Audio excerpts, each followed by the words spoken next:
All right, so I went from a controversial pass interference call to now just a controversial call in a different way, a controversial decision. So I paused it right here to set the stage. Currently, 9 minutes left in the third quarter, plenty of time left in the game. It's a 4th down and 1, and the Chargers are just down 3 points at their own 19-yard line.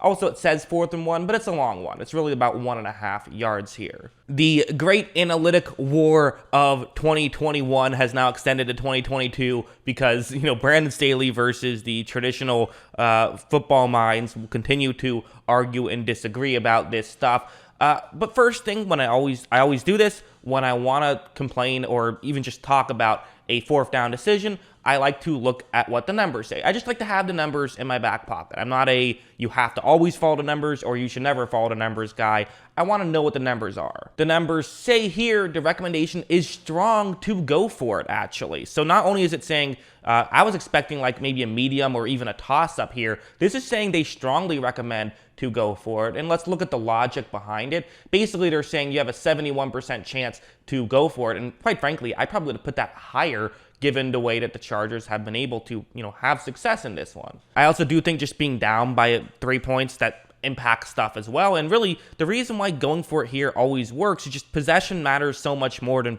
field position. Possession is a huge deal in football.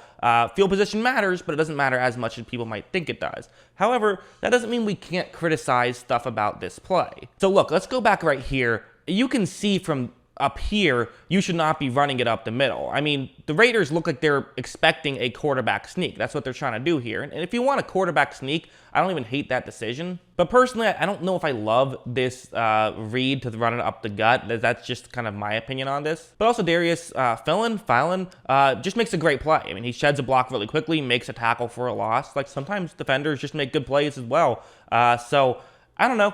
I don't hate the decision to go for it. I don't even really hate the play call. I would have maybe liked there to be a check out of that. I always like to have decisions, and maybe there was, and Herbert just didn't do it. I don't know. I always like, gives a quarterback an option. I think that's fun. But at the end of the day, people always criticize the ones that don't work. They got 4 points by going for it earlier instead of settling for a field goal. They got a touchdown. Then on this play, they don't get it, but you hold them to a field goal, so you only lose 3 points. The analytics are, with 7.5 minutes left in the game, are still in Staley's favor. So yeah.